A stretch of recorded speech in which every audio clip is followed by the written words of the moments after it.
Yo, welcome to the Hive Hustle, the captivating podcast where we dive into street culture, whether that be dancing, roller skating, hip hop, sneakers. It's official now. The Hive Hustle Podcast about to sit you down. Go and fix your crown. This ain't a grain of salt. Pick your brain and thoughts, even through a major loss. Still remain a boss. Today I got my bro, Krys, aka Baby Quenga, aka the man that's involved with Vegas sneakerheads. I've watched this man grow this group from a long time ago. I don't think I was there in the very beginning, but I stumbled across it one time because the homie Vaughn was like, yo, you got to get in this sneaker group because they tell you all about the new sneakers. And it was Facebook, and I got on it. So he decided that he's the first episode of season 2 in the new place. And I appreciate you, man. Thanks for being here. Me. I've been looking to this day for a while. For real? Yeah, absolutely. Man, I ain't that tight. Okay. But yeah, man, just to give you a background like I always do, Hive Hustle was simply birthed because I felt there was a need for it. I felt like the dance community, the skate community, the graffiti community in Vegas doesn't get enough shine. You know, we don't get enough of actually media outlets, so to speak, professional media outlets that showcase us.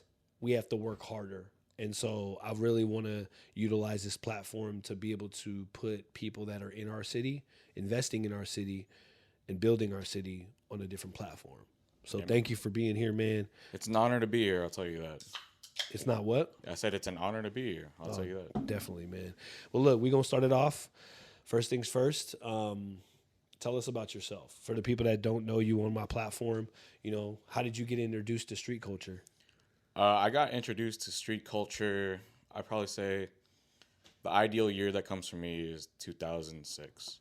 Okay. Yeah. At the time, I guess to paint the picture, right? 8th grade. Shit, America's Best Dance Crew is also on. Damn. YouTube is on the rise.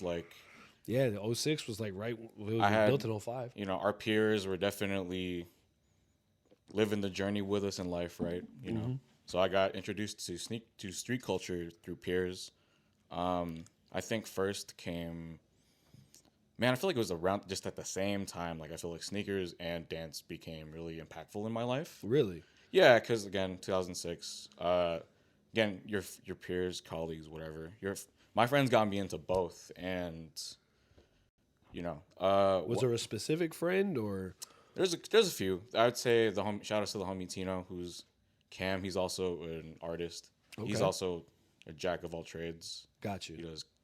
He designs clothes, makes music.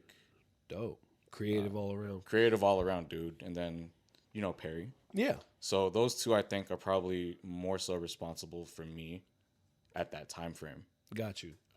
In dance. Okay. In sneakers, again, more peers. It's the same. Actually, the same two cats and more. Definitely. And people whom I'm still friends with to this day, whom I seen yesterday. Yeah. Brotherhood. Definitely. Well, man, that's crazy. To me, that's a little late to be introduced to street culture, but I get it. Some people are brought up differently, and when it really comes down to it, your friends always influence you when you're a kid. Absolutely. I was talking to my son about that the other day, and we were talking about where you get influenced from and why you should only allow certain people to influence you. And he comes home and says random stuff all the time, dude. Yeah, they're more impressionable. I was like, what? Some of the stuff he says, I'm just tripping. But now, Vegas sneakerheads. Obviously, 2006, you started, you got introduced to street dance, you got introduced to sneakers, you got introduced to, just hip-hop and street culture. What, how did you start Vegas sneakerheads, or, what's the story behind it? So, Vegas sneakerheads originally was a forum on this page called the ISS forums, which was In Style Sneakers. Yes, I remember that. There was, there's a whole thread dedicated to every regional, wherever you reside. So the name Vegas Sneakerheads originally at its roots, shout out to the homie London Schneider. He made that group, like the forum on that website. Okay. And I don't even know. This was like before, like a couple of years before my time at that. So mid 2000s. And then that forum never really got traction, like not really active. And then at some point, the website got bought out by Complex. Oh. Yeah. And then down so on and so forth. 2011, my senior year of high school, I would make the group, which I think at its creation is crazy, given like the infancy of like social media.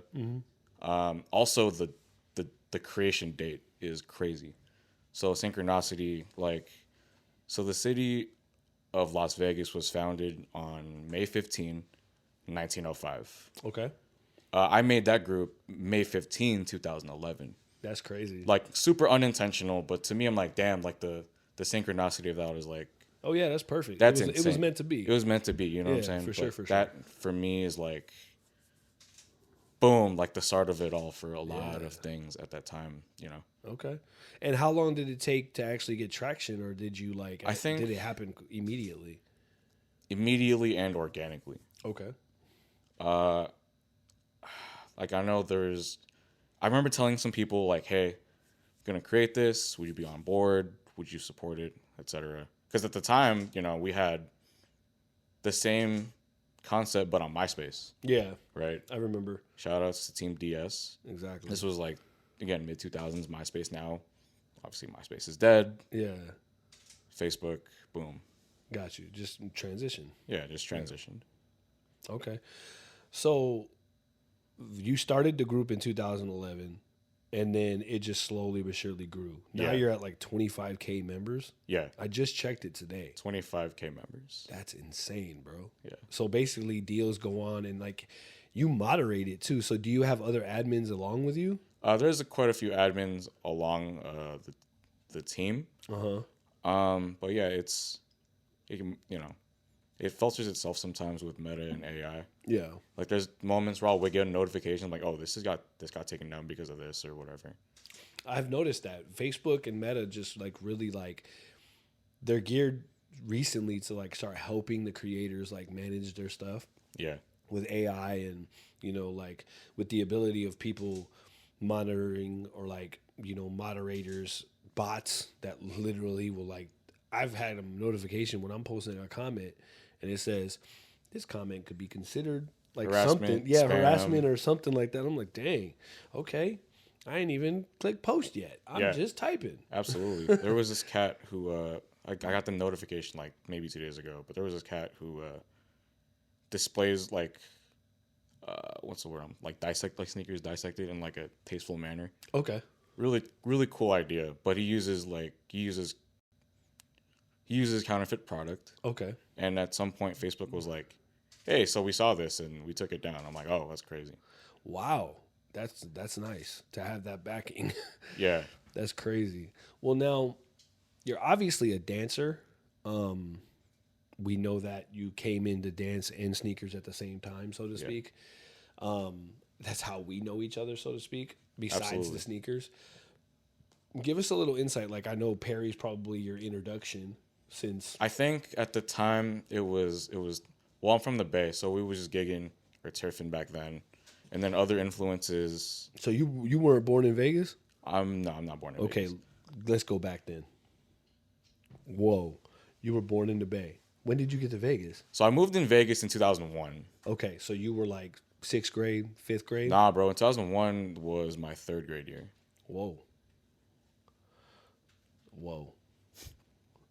I just realized how old I was. That's all we hear. So hold on. So you grew up in Vegas then? Absolutely. I was thinking 2001, and I'm in a whole different age bracket. So I'm Right. like, you were practically grown, but you weren't. You were a kid. So Yeah. yeah, you have Bay roots, but you grew up in Vegas. Absolutely. Same thing with me. I was Chicago roots, but I grew up in Vegas. Right. Got you. So what made you want to get into dance?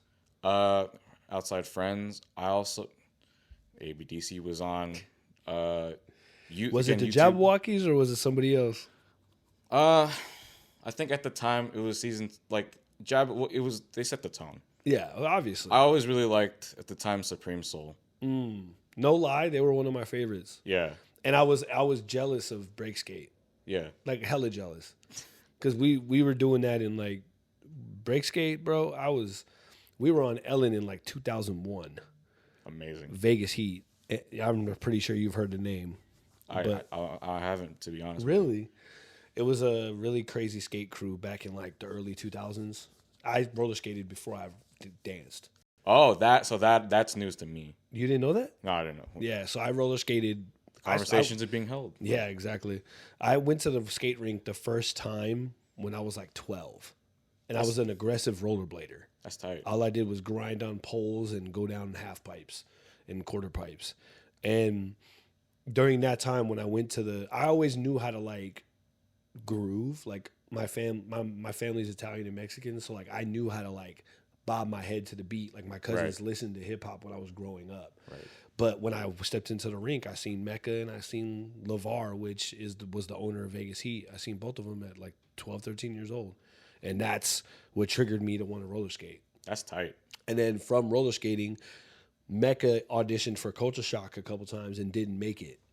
I never knew of Culture Shock, never knew of the dance scene, none of that. When I went to a LVAC with Mecca to practice with him once, he walked into a Culture Shock audition with me. And I'm like, oh, wow. What the hell is this? Right. And I wasn't going to audition. I was scared as hell. Right. But at that time, that's what made me shift into dancing. And at the same exact time, during that year, I'm going to Sam's Town to see Rise. Damn. That's what's up. Yeah. So, and that's what shifted. Like I knew how to, at that time, I knew how to wave. Mecca taught me how to wobble. I knew how to do a little bit of choreography, but that was it. Like I knew how to like hit, I knew how to pop, but it wasn't like I was in the popping scene. You know what I'm saying? I was a young kid. Okay. Yeah. So then after that, that's when I started shifting to dance. But it was right after that, I moved to the south side of Vegas. Like 2004, 2005, I moved to the south side of Vegas, and that's when I met Josh. I forgot his last name, but he was a crumper that went to Silverado. Met AJ, Aaron. He was a crumper that went to Silverado. So like I met them too. What years were you at Silverado? 04 and 05. 04. Okay. Yeah. So you didn't go to Silvestri at all? No, I went to Woodbury Middle School. Okay. I lived on the east side, so I didn't go to Silverado until I was supposed to graduate 04, but I went back for another year because I wasn't good at school at all. Okay. I went back for another year, but my 2005 year was at Silverado. The homies that introduced me to Krump, we met at Liberty in 2007. Yeah, they went because that school was built in like 2007, right? 2006, 2007. Liberty? Yeah. That's a good question. I don't know. I'm pretty positive. I went there in 07. Because when I went to Silverado in 05, Liberty wasn't there. Oh, okay. Yeah, it wasn't built, if I'm not mistaken, until like 06. Or it was built in 05, but for the 06 year. Okay, I see what you're saying. Because it wasn't a thing. Like that area wasn't even built yet. Like St. Rose Parkway, all of that stuff, Cactus, none of that was built yet. Yeah. So like legitimately, like it was crazy. So, but yeah, if you went there, then you went to school.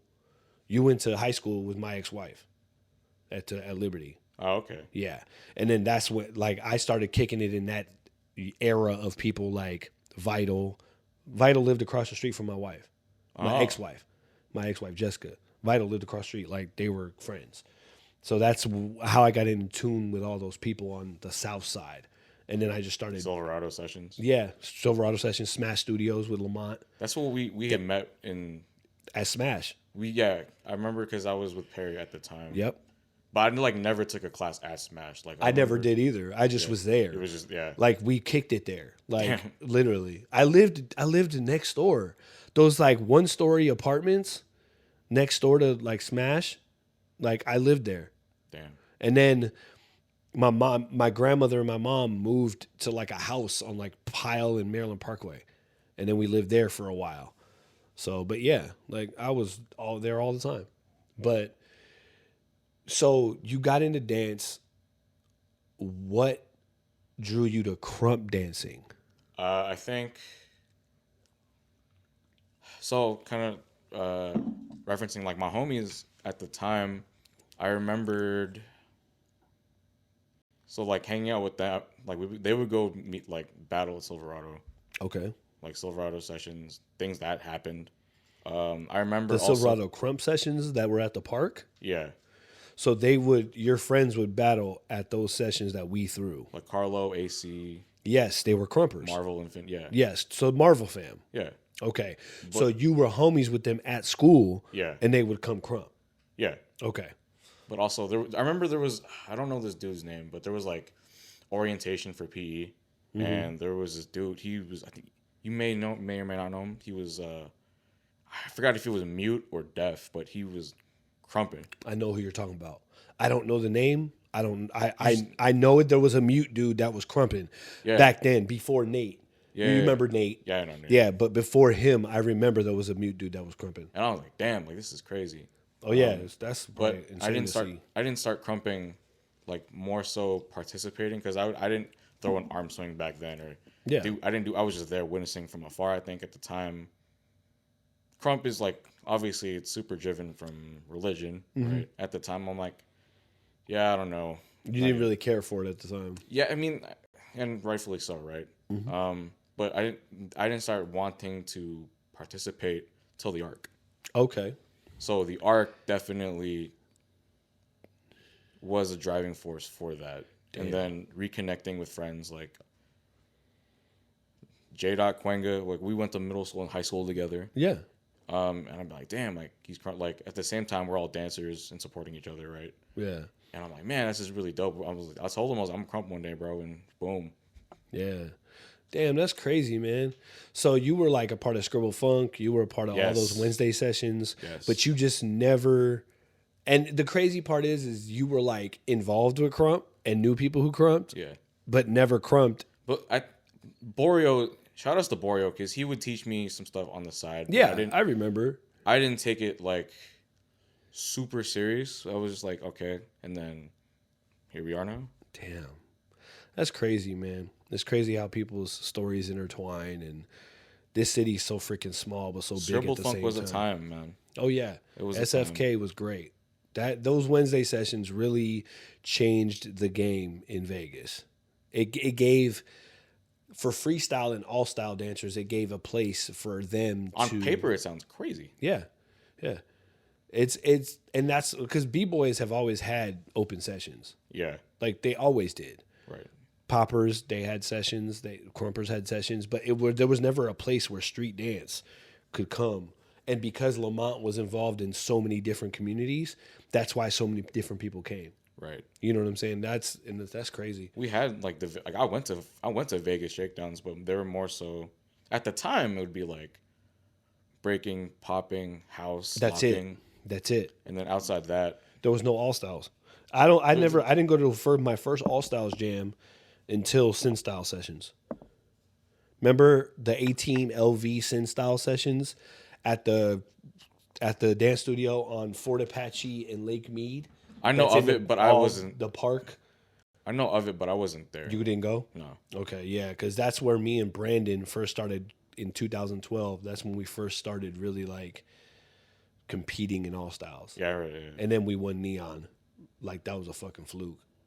Like we were just new people. So everybody was like, oh, who are these guys? Right. So, but It was a time. that's crazy, man. Well, hey, we're going to take a quick commercial break. We'll be right back. Watch this, like, subscribe, do all that good stuff. We'll be right back. Resonate with greatness, celebrate creatives. Ain't no blanket statements, elevate then claim it. So amazed I'm making a way for those in need. Mow the lane, showing change in the growing me.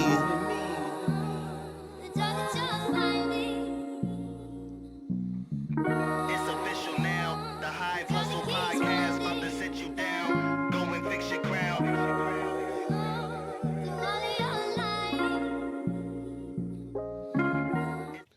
Welcome back. Hey, remember that song by Diddy? Well, let's not talk about him, but We're leaving him in 2023. literally. So we've been talking about the fact that like you were literally a next door neighbor to Krump for so long, but didn't do it until the ARK.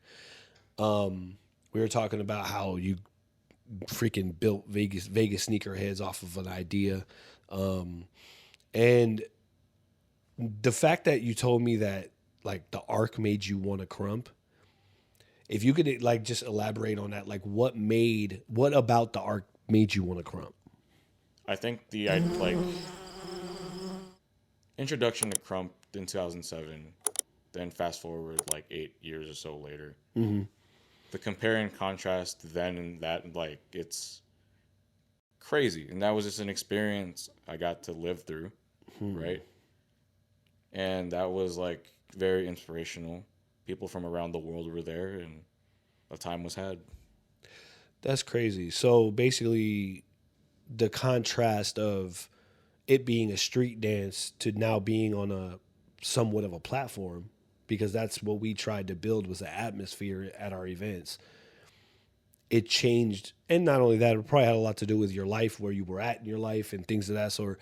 But that was a defining factor in how you wanted to crump.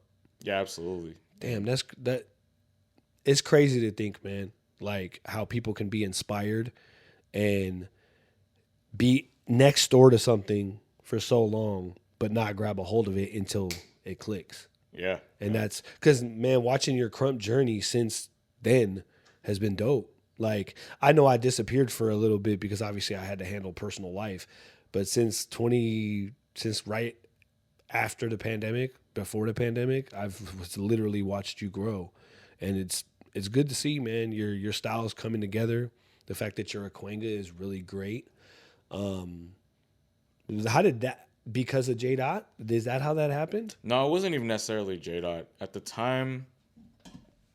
Because I've known Marcus for a long time, bro. Right. So like, nobody really knows this, but Marcus was Young Gimmick for like 2 weeks. Oh, that's news to me. But also, me and Marcus laugh about that all the time. But go ahead. That's tight.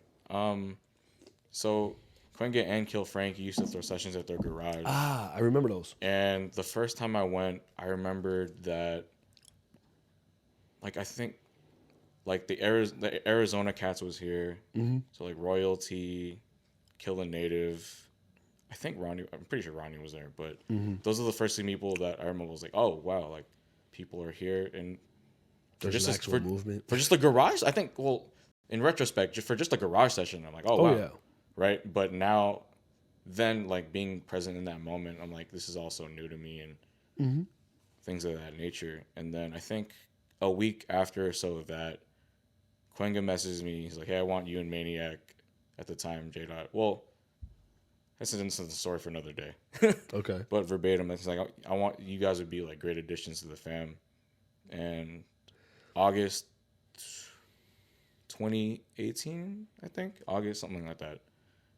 And boom, I became Boy Quenga, and then we would lab at their whatever was that at that time, right? Yeah. And boom. Whether it be a house, whether it be like wherever you met, yeah. Yeah. Damn. That's crazy, man. Like, so it just clicked. You just knew to be under him. Yeah, I mean, no one really like proposed me for. So it was the first time. It was the first time, and it was like, shit. Why not try it? Yeah. Yeah. That's crazy. That's crazy, man. First and last time. So. That's okay. Well, let me ask you this: what keeps you in the movement and going strong?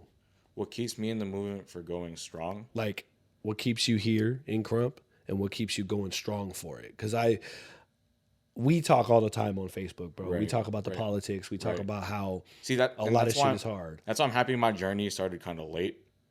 I feel if I had started around that time, I know a lot of people would just stop dancing for life reasons, or right. And I'm thankful that I started late, because I think if I started then, the politics just, it's inevitable. Yeah. But obviously it's more prominent here, like in Krump, than I think other styles. Mm-hmm. Well, I mean, I'm not in other communities, right? We're not in other communities, but yeah, I'm not gonna lie to you. I just feel like the politics are more prominent there, but we only know what we know. Yeah. With that said, again, happy that my journey started late. But what keeps me going strong is I dance in other, not immediate street dance ethos. Like, I dance in other, like, ecstatic is another movement. I dance with the shufflers. And what keeps me going from strong is, like, I get exhausted from doing the same thing. I feel like you live that lifestyle, that can be exhausting. Yes, very true. And to elaborate on what you're saying is, like, I feel like that's where a lot of people go wrong, in my personal opinion, is they engulf themselves in Krump and they become the Krump head. Right. And I've noticed in my personal journey, when I become the Krump head and I'm in the Krumpers page and I'm always talking about Krump and I'm always listening to Krump tracks, I'm not even in the real world anymore, low key. Yeah. Like, my wife tells me all the time, like, y'all live in an alternate reality. And I'm like, we do. It's a small hub, yeah. It's a small hub, and it's an alternate reality that all of us live in. If I tell somebody my name is Mafioso in a normal life, they're like, what are you talking about? The world is bigger than we perceive it. Exactly. So. And so I get that. That's why I'm a part of Dope Show. Yeah. That's why I've been a dancer instead of a crumper. Right. That whole season of, like, everybody saying, oh, I'm a dancer, I'm not a crumper. Right. That's not really what it is. I'm not really trendy with that. Like, I literally dance. And that makes perfect sense because it keeps you going strong. Keeps you going strong because you're filling your cup with different types of energies. Absolutely. And you're consistently filling it up, and then you're going home and pouring it back out to whoever you need to pour it back out to, and you're coming back and filling your cup. Yeah. That makes sense. Energy. That's crazy. Man. Has there been any specific, like, challenges that you've faced, or, like, coming up in your creative journey, even with Vegas sneakerheads? Like, what challenges have you faced, and how did you handle those? It's those difficult conversations, right? Where you kind of have to, if you just talk amongst peers, especially, I think, allowing time for, let's say, like a problem to breathe, like handling, like responding logically versus emotionally can definitely be helpful in that, right? Oh yeah, right. So when people react off instinct and emotions are high, that could be a slippery slope. Yep. Right. And I feel like that's what happens in the politics of it, right? Yeah. People handle off emotion, and you're right to have those emotions, but handling is where it matters. You're right. You're allowed to get angry. You're absolutely. But when you take that anger out on somebody else, that's when it becomes the problem. Right. Yeah. Yeah. And that's common sense ain't really common.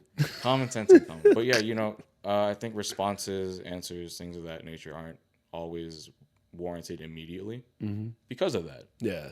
It can be a slippery slope, and the ripple effect can be bad. Very true. Very true. Hey, we're going to take a quick commercial break on that note. And do me a favor, like, subscribe. If you're still watching and you haven't liked this video or commented, that's a problem. Do it. We'll be right back. Resonate with greatness, celebrate creatives. Ain't no blanket statements, elevate then claim it. So amazed I'm making a way for those in need. Mold the lane, showing change in the growing me.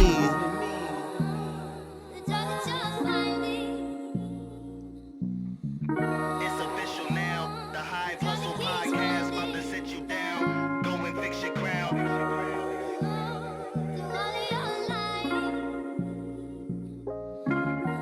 All right. Welcome back. Thank you for tuning in to the Hive Hustle. If you just tuned in, I got my boy Krys here, Baby Quenga, leader and not originator, but creator of the Vegas Sneakerheads Facebook group.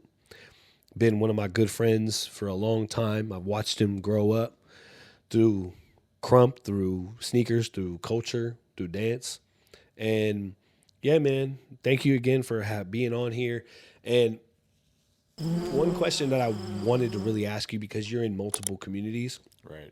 How do you see the Vegas creative community and dance community, like, evolving? And what role do you feel like you play in that? I feel like the Vegas creative community is already evolving with or without me. The role I think I play is that I consider myself a bridge, right? I guess that's where the network kind of comes in for people. Yeah. Try to point people in the correct paths. There's situations, there's people who will speak your name in a room full of people. You know, I've had that happen occur many times, and I'll try to do that and vice versa. You have been in that predicament as well. Yeah. In high regards, absolutely. But yeah, I consider that myself. Like a bridge. Yeah. Yeah, I feel the same way because ultimately, dude, I don't hit nobody else up for sneakers. Right. And at the same time, I don't hit nobody else up for Krump tracks. Krys always got the Krump tracks, yo. I don't know how he does it. I don't know if it's just he has more time. Like, he has 27 hours in a day, I think. Nah. Because, like, seriously, bro, like, you come to lab on Tuesdays, and I'm like, bruh, this track is insane. And then I'm like, he just sends me a screenshot on Facebook, and then I'm able to buy that. I think certain tracks only require maybe 10, 15 seconds of Yes. scanning. Because all those tracks are just loops. Yeah. So if you really wanted to do, like, laser-focused track searching, you just give it, like... 15, 20 seconds. Hit a track, hear the beginning, hear the middle, hear the end, give it, like, 30 Krump tracks ain't like they used to be, man. You used to have to listen to, like, a minute and a half of it. Because there was always a breakdown at minute and 30 seconds. Right. Because every Krumper always went a minute and 30 seconds and then wanted to kill off. And there's a beat, Krump beat ain't, kills. They ain't the same no more, man. Jesus. But, all right. These are quick, fast questions. Let's do it. Okay? You got 1 second to answer. Okay. Puma or Dunks? Dunks. Oh, yes. I was hoping he said that. Krump or Memphis Jukin? Krump. Oh, yeah. I kind of knew the answers to these already. They're almost kind of one. They're almost kind of one sided. Now this is a good one. Okay. A piece of advice for your younger self. A piece of advice for my younger self would be to drink more water. Oh my God. So basic, but so influential. Nah, bro. I feel like I don't know. In hindsight, like there was moments where I was like, man, I did not drink a lot of water. Bro, I remember days when I was a kid, and like there would be days I didn't drink water. Right. And I'm like, how did I live, bro? Even adults, before I stopped drinking soda, there was days where I would not drink water. And I'm like, dude, now I'm like dehydrated in like 7 hours if I don't drink water. Kids function off like hot Cheetos and Capri Sun. Literally. And they do it. And I'm like, damn. See, my kids don't even call them Capri Suns anymore. I don't know what they're called juice boxes. Anything that they drink is a juice box. Right, Gio? That's fair. Juice box would be like a little apple.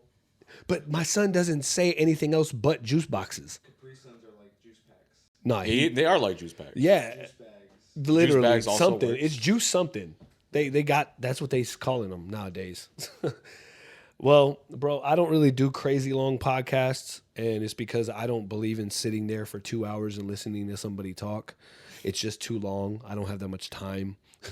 But the last question, man, what advice would you give our listeners if they wanted to get involved in street dance or sneakers or like just creative communities? And lastly, after you do that, let our listeners know where they can find you and support you on your endeavors. Right. I think alongside the creative process, try to enjoy the moment. Think everything is like art, and everything's a moment of art. So you kind of be able to approach it with more meaningful, like digestion.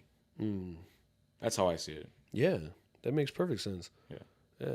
And then where could they find you, man? Like how could they you find can find me on Instagram at KrysFab, KRYS.FAB. Okay.